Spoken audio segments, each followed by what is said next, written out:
Well, and welcome back. Long time no see. I'm back today because I have another package in from the ShowZ store. Now, if you've been following the channel, you know I love me some Moshow, and this is something I have pre-ordered for quite a while. This is the new Illustrious class Tyrant. Now, this figure has 3 variants. They actually sell this as a 3-pack, and I look closely at them because they look pretty similar except for some of their gear. And I found the knees and shoulders of this particular design, the one I preferred out of the 3. You can see here in the comparison pictures what they look like, but this one is the one I felt like if I had to pick one, this is it. So anyway, let's go ahead and jump into the packaging before we get into the figure. We have a really nice illustration on here. This looks like it's possibly a cel-shaded 3D image, just the way the vectors and stuff are. However, it could just be an illustration. We've got a cool Foxhound logo here. We've got the pilot along with number 2. On the back, we have another variant of that illustration. A little bit of text on here. And the pilot again. So this is a nice quality packaging as I expect from Moshow. But let's go ahead and get him out of the box and see if he's worthy of our collection. And inside the package, there's so much more than I expected. Not only do we have this great looking robot, but we have a whole slew of accessories from swords. We have the instructions here, blast effects, some joints, a whole variety of hands, a rifle, and 2 claw parts. And to add on, there is a mystery box here. I believe each one was randomly packed with a variety of different items. And so we do not know what we're going to get until we pop this open. But the box is so light that I thought it was a filler box and not an accessory box. So we have this bit here. Let's see what we got. Oh, we've got a Uzi style weapon.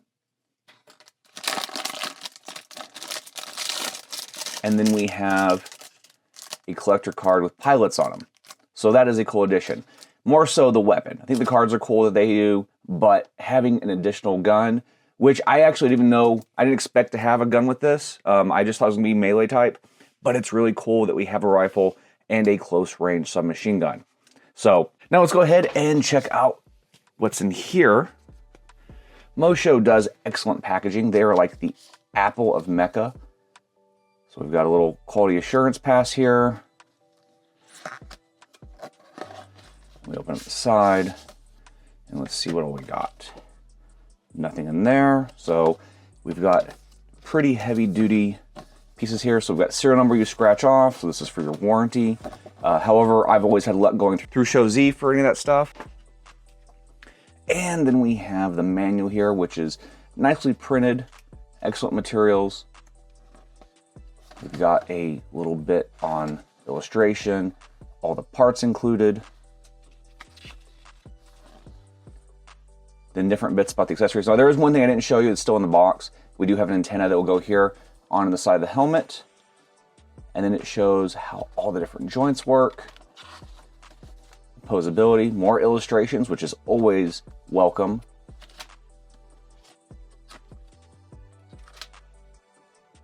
Oh, the blast effects are for the thrusters. That's cool. More nice artwork. This is, I'm loving this design. I'm gonna go look at their other stuff in this scale and see what else goes with this. But yeah, okay, so these are the other types. So we've got the one that I picked up, the melee with the Wolverine kind of claws. There's one with a shield and rocket launcher, kind of like the Phalanx. And then this one has a club and an axe, which is also a melee type. You can see the pilots and more artwork. So awesome. Lots of great stuff included in the packaging. And I haven't even touched the figure yet, and I'm already super excited about where this is going. Now I'd like to give you guys a little closer look at the weapons. We have these cool swords here.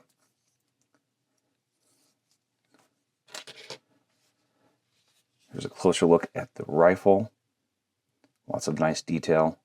I do wish the submachine gun had just as high level detail. I mean, it's probably suitable, but I think a little bit of the gold accents and silver accents would have been a nice touch. Well, there's one on the side, but it's very minimal. And then a closer look at these claws. Now I thought I'd do articulation a little bit differently, so we have this nice stand here, and it will help us hold it as we do this. In addition, the stand is articulated. It bends so that you can get different angles, which is really nice. I really love the stands that they have. So we'll start up here at the top. We have a head that can look around pretty good. There is a neck joint inside the chest, and then we have a joint on the top of the neck. For the shoulders, we have full rotation.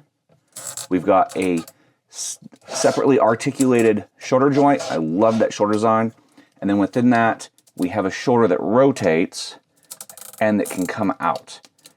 Also butterflies outside of the torso, and you can see some additional gold detail in there. So you can see that, and we also let the butterfly out that way. So there's a lot of shoulder articulation there, but you'll have to kind of finagle with it and hold it in a couple places to get it just right. But you can see how it bends right there. Then we have the bicep, which is a double bicep. Goes up pretty well.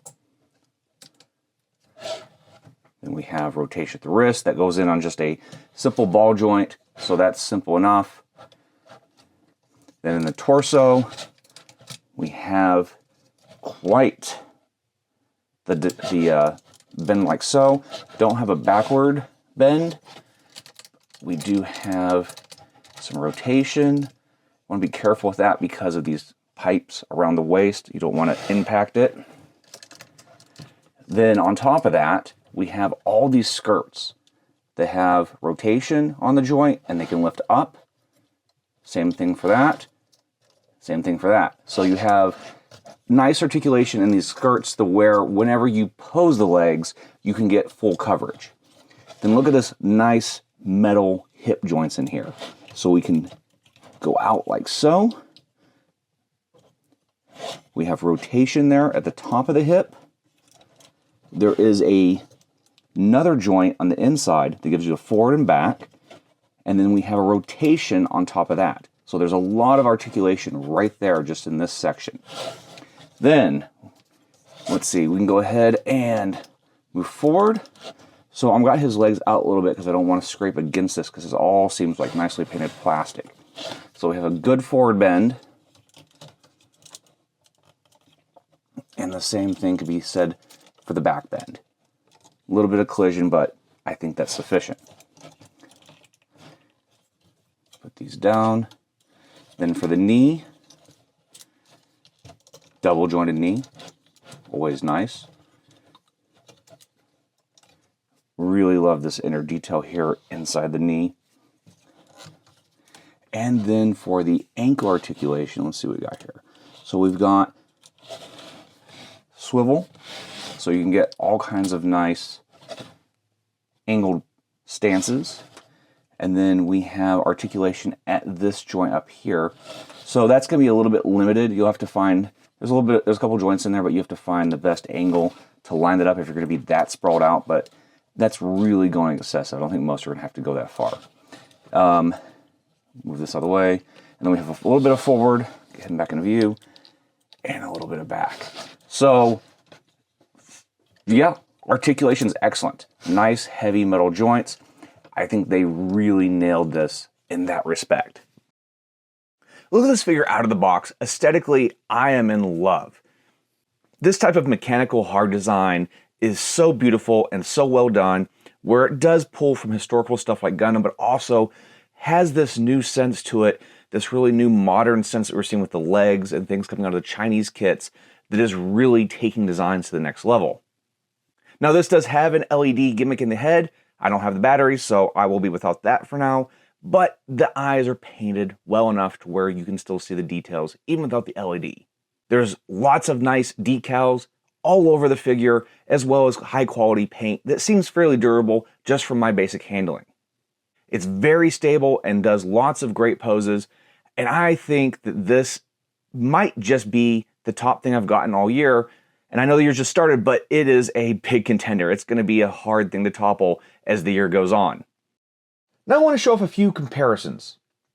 Here we have King Toys Axe Beetle, and here's a 1/100 scale Gundam Barbados, and with Heat Boy's Donatello. Here's how he scales with the YOLO Park Optimus Prime. And here's how he scales next to a standard Moshow figure.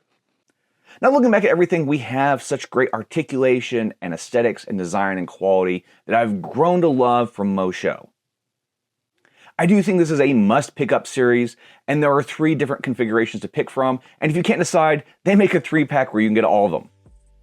I really hope they keep this line going and keep this aesthetic going, because I think I might like this even more than their mainline figures, which I absolutely love. With that said, I got mine at the ShowZ store. You can find a link in the description below. Let us know if you think this is worthy of your collection.